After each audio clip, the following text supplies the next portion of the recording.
Good afternoon and welcome. I'm Richard Sachs, Provost and Vice President for Academic Affairs at the University of Rio Grande and Rio Grande Community College, welcoming you to another episode of Voices of Rio. This afternoon I'm delighted to have Jeff Lanham with me. Jeff is the athletic director here. He is actually a second generation Rio employee. And very well connected in the region. And Jeff has been athletic director here for a number of years, the whole time I've been here, and for quite a few years before that. And I'm looking forward to a good conversation this afternoon on the student athlete. As an English professor, I'd want to note that student athlete is hyphenated. Whenever we hyphenate nouns or hyphenate any words in English, we understand them as a single entity. So if I say I'd like to play basketball one-on-one, there are hyphens because that's one idea, one-on-one. Student athlete is hyphenated. It's a single idea. You're a student first, but you're also an athlete.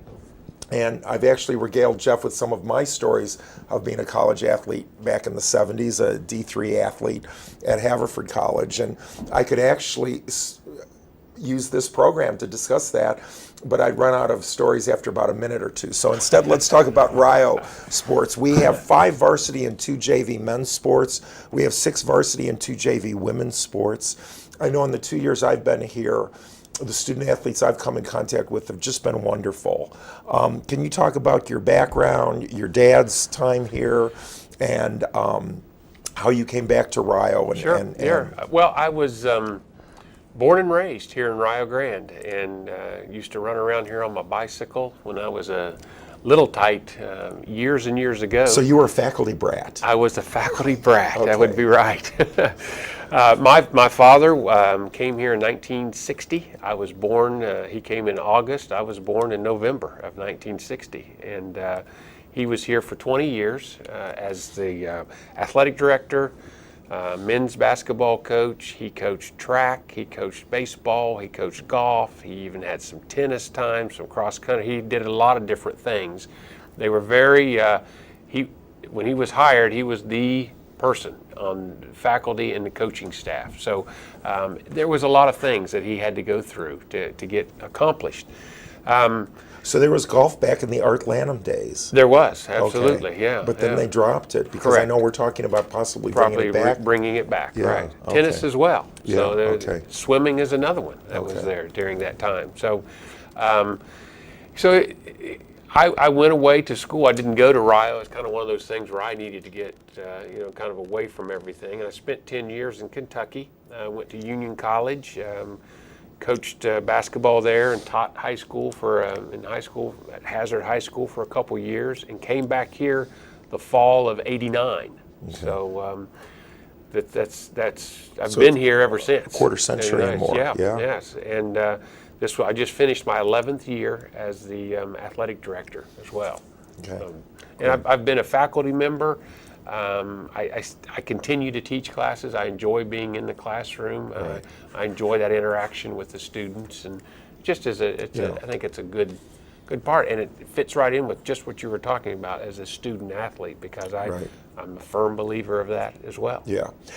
And of course, our student athletes major in any number of 70 different majors, but our sports and exercise studies major seems to be popular among athletes. I know we're up to about 60 majors. Right. Yeah. I don't know how that overlaps with the student athlete population, but I would guess it probably does. It's pretty high. Great Yeah, degree. It's pretty high. And I think the part of that is that degree was started in the late 80s. Dr. Carl Hoffman is who started the degree with the idea that he wanted to do something. It was before I got back, that people didn't want to go into the classroom. They didn't want to be involved, but they still wanted to be involved in sports. So that's how it originally got created. And it was kind of started to where it would be into management of YMCAs and fitness centers, and that was kind of the start of how it began. And now it's evolved into, with Katie Molesky, who is now our exercise physiologist that we have here full time. It's more of a science-based program where she's wanting to prepare individuals to work with other individuals as far as strength coach, one-on-one personal trainers and those types of activities, along with the possibilities of getting out and being in charge of your own building, your own as far as YMCA's, and those Sure. things are still available for us as well. Sure. So, and it is a popular sport. Yeah. You know, I looked at. You know, we've got tomorrow got orientation. We have a number of freshmen coming in that's involved with this degree. Yeah. Pretty exciting. Yeah. Exciting. Now, as one of the public faces of Rio, I attend Gallipolice Rotary meetings, and almost, I would say 80 to 90% of the comments I hear at Rotary are about our men's and women's soccer, men's and women's basketball. I mean, they're both wonderful sports to watch. We've had very good success in them. Our men's team won the NAIA National Championship last fall. The men's and women's teams in both those areas generally qualify for playoffs. Can you talk about what we do, what Rio does when we start to recruit student athletes? Because again, there's the balance that we want good athletes, but we also want students who are serious about their studies. I know the NCAA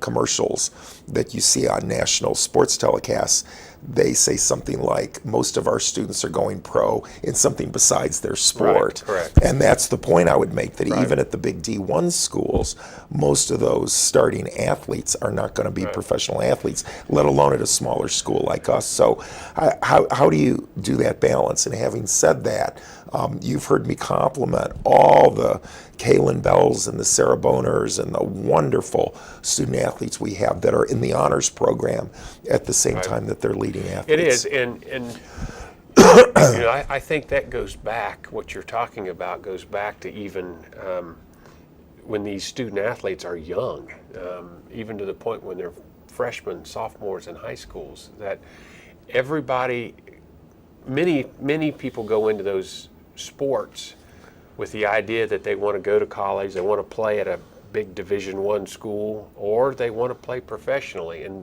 the reality is not very many of those student athletes are going to have that opportunity to do that. The percentage of, I know this, of basketball players that start high school is like 0.0025% that move on to play professionally. And that's not a very good percentage. Right. And so preparing yourself for life, and that's what I think we are involved in, and that's our biggest challenge that we have. So we are looking for those individuals that, yes, athletics is important to them, but they also have got to understand, and that's the student athlete that we want to be involved in, who understand that it's important to prepare themselves, and not only in the classroom, but also what we do as a team. Right. They're learning to be team members. They're learning to make sacrifices. They're learning how to work hard, and those are all qualities that employers are looking for. Right. To be hired. And Yeah. so that's what we're really preparing them for that next step. Oh, that's an interesting point, because I think as a dean or provost for the last 20 years and more, when I have faculty members who have participated in a team sport, I do see that team mentality. I would argue I don't see the same thing in the individual sports, like golf and tennis, because there's less of a mentality of I'm going to make a sacrifice for my team, but instead it's I'm third singles, I need to get to second singles, and I need to beat that person. But I totally agree with you in terms of the team sports I've been on, and that I've participated in, and that I've seen other people participate in. It does give you a real team mentality. And a sense of collaboration and community that a lot of people don't otherwise get. Probably one of the more better known national companies that specifically recruit athletes is Enterprise. I've heard that. Enterprise. Yeah. We have a lot of athletes who are working for Enterprise today. Yeah. And they actively recruit student athletes Yeah. for some of those qualities that we just talked about. Sure. No, I'm sorry, go ahead. Well, I'm just going to talk about maybe some of the success that we have had here this year. We talked about the GPAs, and our men's soccer was a national champion, and they are also the leading men's team in the GPA of all of our programs. Our women's basketball this year was the leader in the team GPA as well.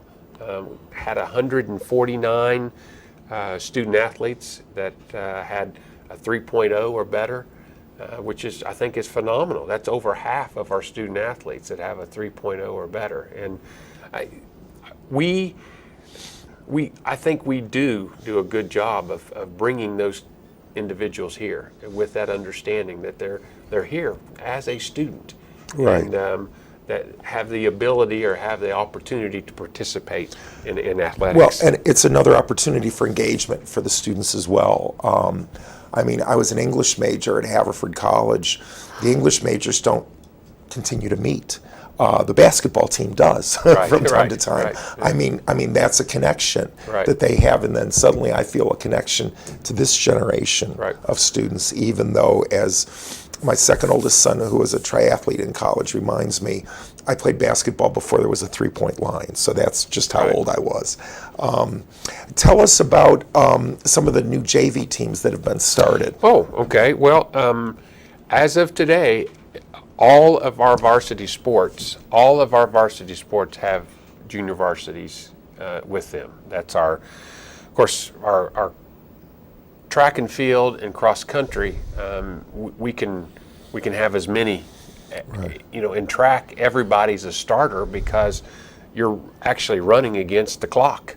Sure. You may finish sixth in a race, but have your best time you've ever run. Sure. So that's the unique quality about track and field. The same with cross country, and so that part of it is kind of a given. We now are going to have, of course, we have JV team with our men's soccer. We have a new JV team that's really moving with our women's soccer, and that is we just hired a new coach.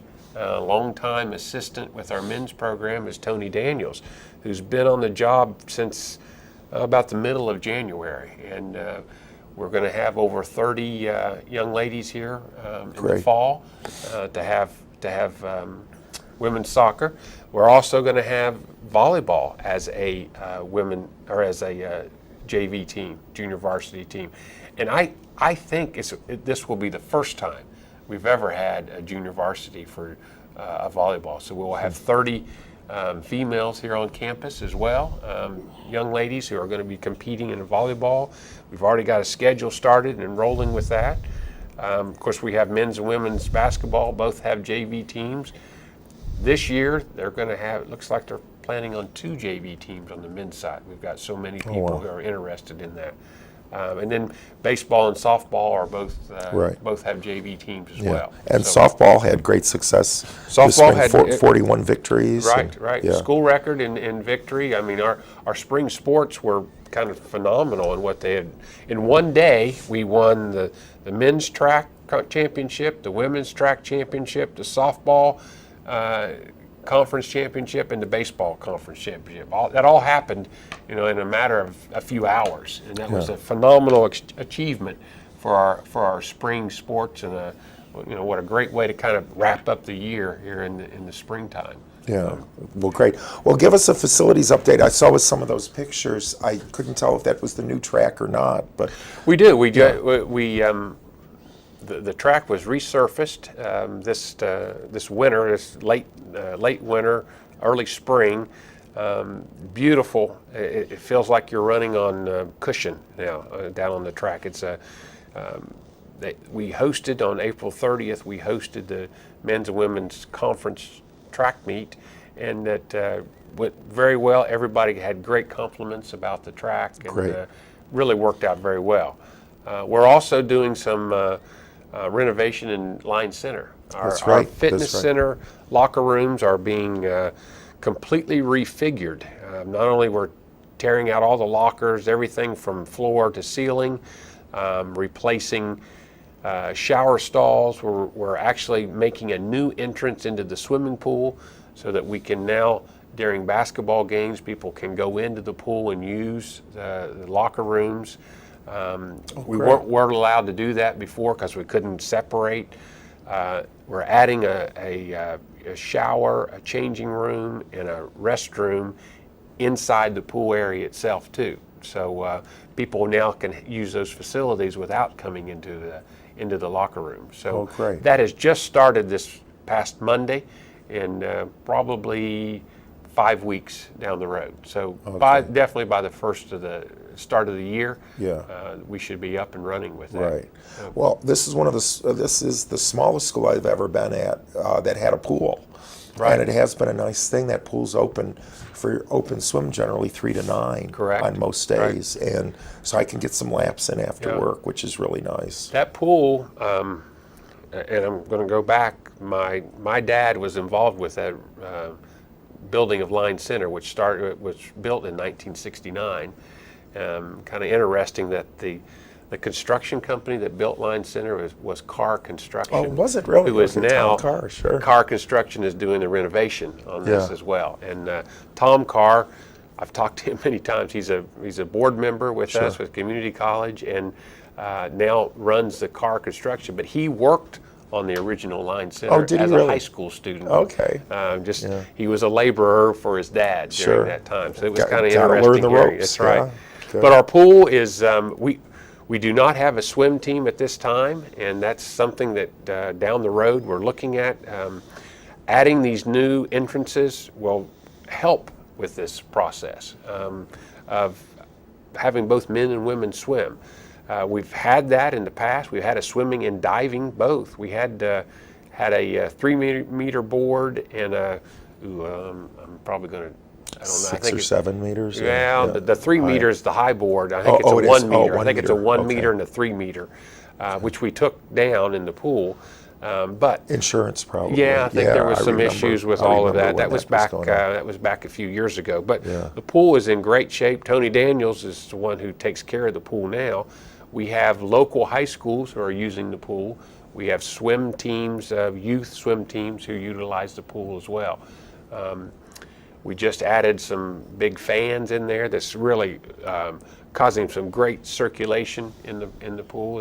It's if you've been in there in the years past, it's very uncomfortably hot, but now it's very comfortable to set into the pool while you're not in the water to watch. So we're hosting high school events in there now. Oh, really? So, yes, we host high school events. So it's definitely something that we're going to look at adding down the road. Great. So, along with other sports, if you'd like me to get, I can talk about that. Please do. Yes. You know, we've talked about golf, bringing golf back. We've also looked at some sports maybe that are a little unusual, in that bowling is something that is very popular.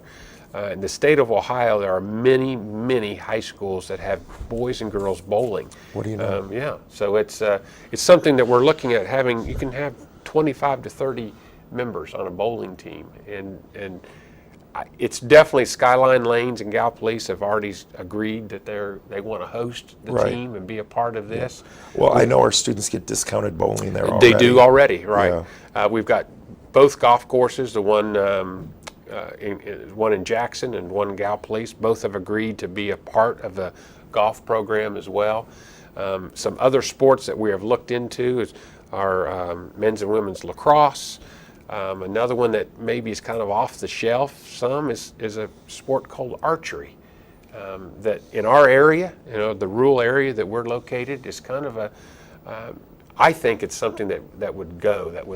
There are bow hunters in the area. They're everywhere. Yes. Yeah. So I think it's something that will be a positive influence to us. Like I said, we're at just over 300 student athletes currently, and my question is, how come we can't have 500?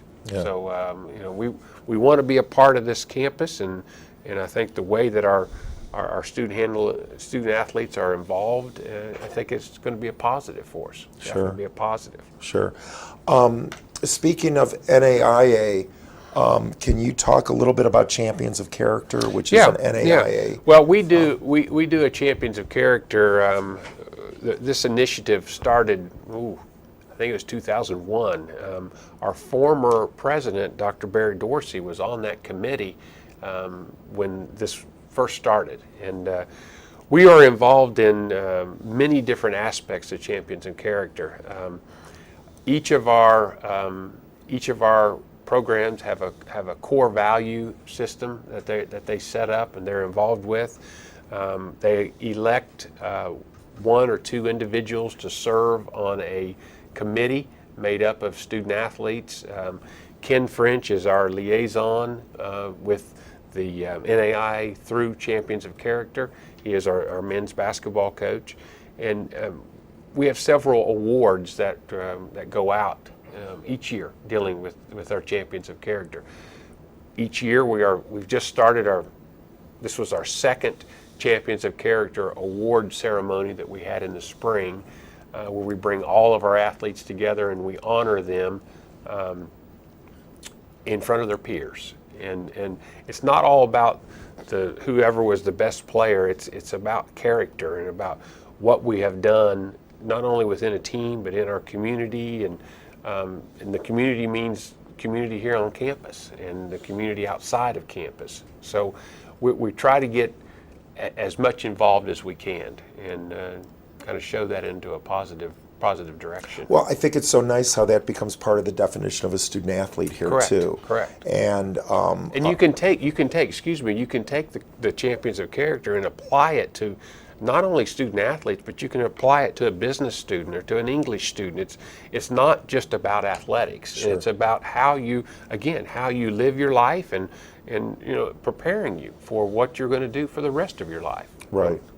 Now, the Rio sports have been in the KIAC, the Kentucky Intercollegiate Athletic Conference, which has teams from Ohio and Indiana and Pennsylvania and West Virginia, as well as Kentucky. So that name is changing now to River States Conference. The KIAC, the Kentucky Intercollegiate Athletic Conference, has been around for 100 years. This year, it's 100 years. Do you want to describe the logo? Right. Yeah, we're gonna. The logo that you see up is the new name of the conference. It's called River States Conference, and part of this, the River States significance of this is we have schools that are in Pittsburgh, and we have schools that are in Owensboro, Kentucky, and the Ohio River runs all the way through. It touches all 5 states, goes by many schools as it does us. We're just 15 miles, all the way down to Owensboro. So that's the significance of River States Conference. The 5 stars that you see at the top are significant in 2 different ways. It's the 5 initiatives with the Champions of Character, and it represents the 5 states, the Kentucky, Indiana, Ohio, Pennsylvania, and West Virginia. Then the river on the bottom, as you can see, has a resemblance of a 5 also. So that's the significance of the new logo, which will come into effect July 1, 2016. We are already in the process of adding new banners and getting new panels for our gymnasium so that we can publicize this. Okay. Yeah. That sounds great. Yeah. We're excited. We're very excited about it. Yeah. Our new commissioner, Scott McClure, has done a fantastic job. The whole committee has, about putting all of this together, and it has taken over a year to do. It's not as easy as just clicking the fingers and making it happen. There is a lot of hard work, a lot of time has taken place with this. Right. Well, we just have a few minutes left in our program, and I can't imagine doing a half hour on Rio Grande sports without referencing Bevo Francis. The fact that I walked up Bevo Francis Drive to come over to Wood Hall. The fact that when I talk to guys in sports bars across the country and they say, where do you teach? And I say Rio Grande, they almost always say, Bevo Francis. Right. They come back with that. So people who know basketball, who know college basketball, know that Bevo scored, what was it, 113 in one game and 116 Correct. in another Right. game. Right. And this is back in the early 50s, right. mid Right. 1950s. 52 to 54 was the 2 years that Bevo was here, and we celebrate that. This will be our 34th year of celebrating Bevo Francis with a basketball tournament that we hold in November. We bring 4 women's teams and 4 men's teams here on campus, and many of the surviving Bevo team members come back. And And my first year, Bevo was still alive. Bevo was still alive, right. November of 2014, he was here, Right. and then he passed away last year. Yeah, last year. So- June, Okay. or just a couple days ago. it Okay. was. Probably the most significant thing that's happened with Bevo is a gentleman by the name of John McCarthy has started a website called Small College Basketball, and we have put together a national award. Small college basketball has to do with all men's college basketball sports except NCAA Division I. So it's in Division II, Division III, NAI Division I, NAI Division II, and NCCAA. With that, we selected, I was part of a committee, a 15-person committee throughout the country that selected one individual as this award winner, and this year it was Dominez Burnett, who played at Davenport in Michigan, Davenport Sure. University. He was the National Player of the Year of the NAI Division II, very deserving. And when it came down to the final 3, it was all based on character, and that's what ended up being what kind of put him over the top. And I think that's one of the important things that we want to get across with the Bevo Francis Award. Yeah, well, that's great, and I mean that's part of our tradition, and Absolutely. it's certainly a source of Rio pride for Right. us, Right. which is really wonderful.